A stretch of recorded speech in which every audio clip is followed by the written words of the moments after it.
as Israel prepares for a ground assault against Gaza. During a Sunday address at St. Peter's Square, Pope Francis expressed deep sadness about the dire situation in Gaza. Meanwhile, Biden posted on social media that he and Israeli Prime Minister Benjamin Netanyahu had discussed that while Tel Aviv has the right to defend itself, it must also operate by the laws of war and protect civilians in combat as much as possible. The Hamas group has released 2 American hostages who were abducted in its attack on southern Israel on October 7. Mother and daughter Judith and Natalie Raanan were taken from Nahal Oz kibbutz near the Gaza border while on their way to a military base in central Israel. They were the first hostages to be freed since Hamas burst into Israel nearly 2 weeks ago. Abu Ubaidah, a spokesman for Hamas's armed wing, said the 2 were released in response to Qatari mediation efforts. A team from the U.S. Embassy in Tel Aviv is expected to meet with Judith and Natalie. There are still 10 Americans who remain unaccounted for since the attack. Dozens of people gathered outside the UN offices in Geneva to demand the release of roughly 200 hostages taken by the militant group Hamas. Demonstrators carried mostly Israeli flags, with some carrying Swiss and German flags. They also held signs that read, quote, "Children aren't bargaining chips." Others also held up signs likening Hamas to ISIS. The Voice for Freedom Coalition said it chose Geneva in part because it is home to international conventions aimed to respect human rights. Let's be human. And so that's why we're here in Geneva, because this is where the Geneva Convention was formed. This is where all of the organizations of the world collectively agreed on when we disagree, here are rules that we should abide by in order to treat each other like humans. Meanwhile, in Boston, hundreds of civilians joined a pro-Palestinian rally. This is one of the many similar demonstrations held across the United States over the weekend. Protesters waved flags and chanted "Free Palestine" in solidarity with Palestinians amid the ongoing conflict. Hamas-run health authorities say some 4,650 Palestinians have been killed in the bombardment. We'll be back with more stories after the break. Keep it here on One News.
You're still watching One News Now World. I'm Diego Castro. Former U.S. President Donald Trump has been slapped with a $5,000 fine for not complying with a partial gag order. The New York judge presiding over Trump's civil fraud trial ordered the fine after Trump made insulting remarks against the judge's principal law clerk on social media. Judge Arthur Engoron also warned Trump that he may face possible jail time for future violations. Trump, the front-runner for the 2024 Republican presidential nominations, is facing accusations of inflating the value of his organization's assets to receive favorable bank loans and insurance terms. Switzerland swings right in its national elections on Sunday with concerns about immigration trumping fears of climate change and the melting of glaciers. This shift, though, is unlikely to alter the Swiss government's composition. The overall impact on Swiss politics is also limited, with crucial issues like pensions decided through referendums. A political analyst attributes this change to recent crises like the coronavirus pandemic and the war in Ukraine. The actors' strike in Hollywood endures as it reaches 100 days with no end in sight. More on that in this report, courtesy of the Associated Press. SAG-AFTRA's National Board unanimously voted to strike.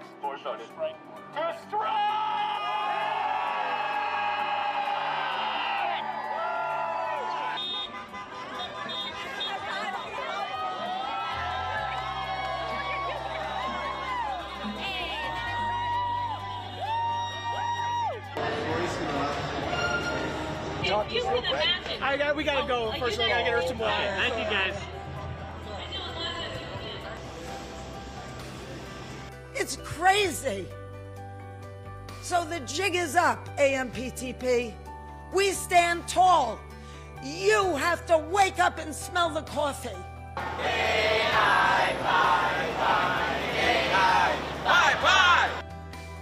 And so now we are called to support the union, support the leadership, and to stand together for the long haul, and to stick to it like a stamp.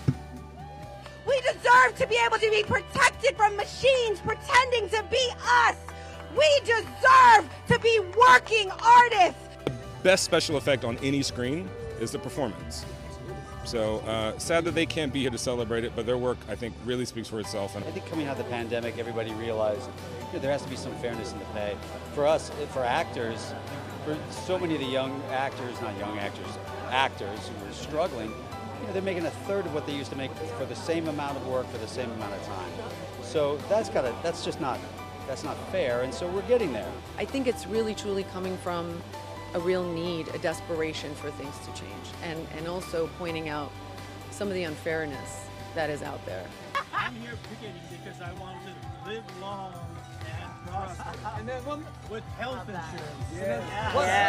Yes, health insurance. We're here at Sony. This is the studio that produced our shows. And it is done specifically to be here to let them know that we're here and we're raising our voice.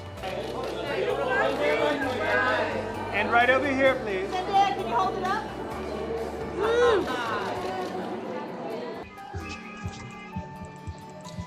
Yeah, Jack, what's your let's get it done.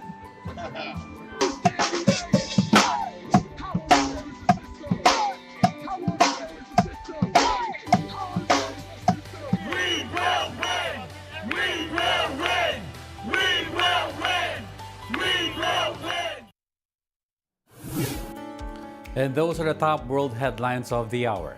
Join us again at 9:45 a.m. as we continue to monitor the day's biggest stories. I'm Diego Castro. We are One News. All sides, all the time.